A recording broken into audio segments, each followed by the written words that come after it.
Gusto kong magbigay ng reaksyon dito sa post ni Optic Politics. Posted dito 12 hours ago. So, ang title niya is ganito: Sa likod ng panawagan ni Cielo Magno, pagbukas ng maskara ng ikatlong puwersa na nagtatarget kay Marcos, Romualdez at Duterte. January 26, 2025. Okay, so medyo malalim but revealing, maraming mga revelasyon na pinakita ni Optic Politics. Basahin ko lang ang kanyang post. Madali namang maintindihan dahil Tagalog. Sa kabila ng kanyang panawagan laban sa administrasyong Marcos, si Cielo Magno ay hindi basta-basta lang leader ng isang simpleng protesta. Yung January 31 na protesta ito.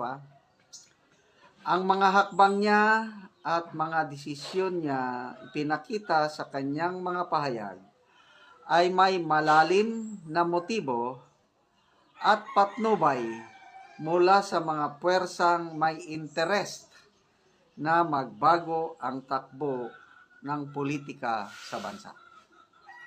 So, sino itong mga puwersa na nasa likod ni Cielo Magno?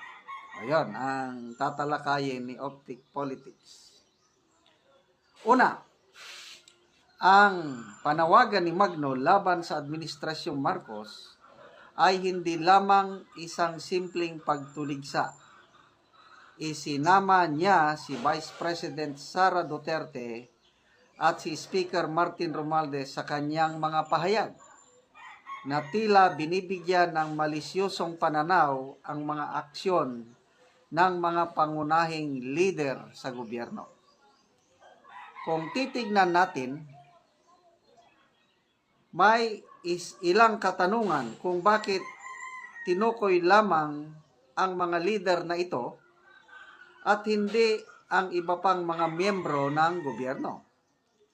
Naging critical din ang reaksyon sa kanyang panawagan ng pagkakaroon ng hindi pagkakasunduan hinggil sa mga pangunahing leader ng bansa. Halimbawa, bakit hindi kasali si Romualdez sa kanyang listahan ng mga tinutuligsa? At bakit binanggit siya lamang nung ito'y question? Okay. So, yung poster nila sa January 31 rally, Marcos Duterte lang ang tinutulugsa. So, question, bakit wala si Romualdez? Ngayon, may bagong poster na. Yung January 31 rally, isinama na si Martin Romualdez. So, yun ang question. Pangalawa, ang mga personalidad na kasapi sa grupo ni Cielo Magno ay mga kilalang koneksyon sa mga kilosang dilawan at mga makakaliwa. Pati na rin sa mga organisasyon may ugnayan sa CPP-NPA. Hindi rin makakaila na may mga tauhan mula sa PAGCOR na sumusuporta sa mga rally ni Magno. Isang indikasyon na may mga interes mula sa ahensya na nakataya. Dahil dito, nagsusulong ng idea na ang rally sa Enero 31 ay hindi lamang isang ordinaryong demonstrasyon, kundi isang hakbang na pinunduhan ng mga makapangyarihang grupo ang PAGCOR mismo. So, ito yung sinasabi kong bagong revelasyon ni Optic Politics. Binabasa ko lang, I'm not sure kung tama ito. Aligasyon lang ito ni Optic Politics na may kinalaman ang PAGCOR sa rally. Isang tanong ang naiisip ng marami. Galit ba ang PAGCOR dahil sa ban ng mga offshore at electronic gaming?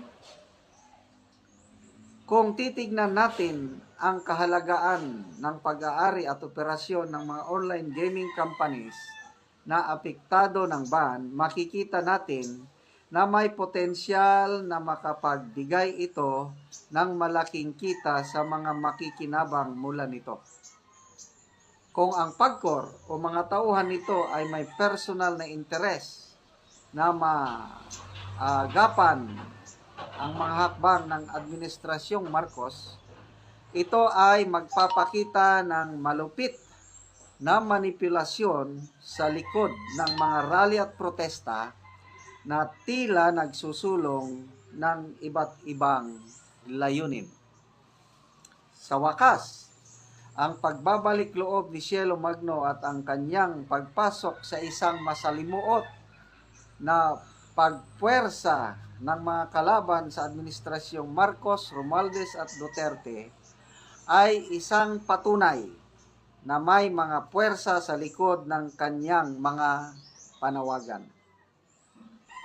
Ang layunin ng mga puwersang ito ay malinang at malinaw: ang pagpapabagsak sa mga pangunahing lider ng bansa upang mapakinabangan ang posibleng kalamangan sa politika at negosyo. Hindi lamang ang mga politikong ito ang kanilang tinatarget, kundi pati na rin ang mga ideolohiyang pinaglalaban nila. Si Cielo Magno sa kanyang mga hakbang ay nagsisilbing pawn sa chess, pawn ng isang malupit na third force na may layuning obliterahin ang Marcos, Romualdez at Duterte mula sa larangan ng politika para sa kanilang sariling benepisyo at agenda. So ito, mayroon siyang picture na ipinakita. Magno is an enabler of a third force. So nandyan ang picture, Marcos, Duterte at Romualdez. So, i-summarize ko lang yung kanyang opinion. Opinion lang ito at bahala kayong mag-comment. Maniwala ba kayo o hindi? Si Professor Magno ay ginagamit ng third force. So, sino yung mga third force? Binanggit niya, may dilawan, may makakaliwa, mayroong business interest groups na planong pabagsakin itong tatlong leader na ito: Marcos, Duterte, and Romualdez. May binanggit siyang ideolohiya.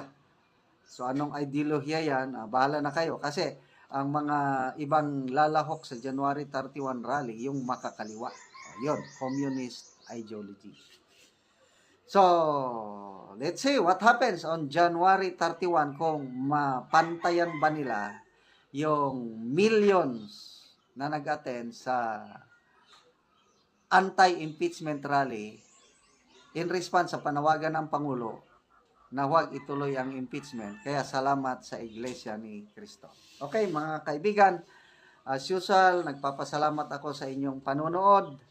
Yung income sa channel na ito na itutulong sa Talaandig na tribo. Sa ngayon, tumutulong tayo, nagbibigay tayo ng yero, libreng yero at pako para ma-repair ang kanilang mga sira-sirang bahay or makapagpatayo sila ng sariling bahay.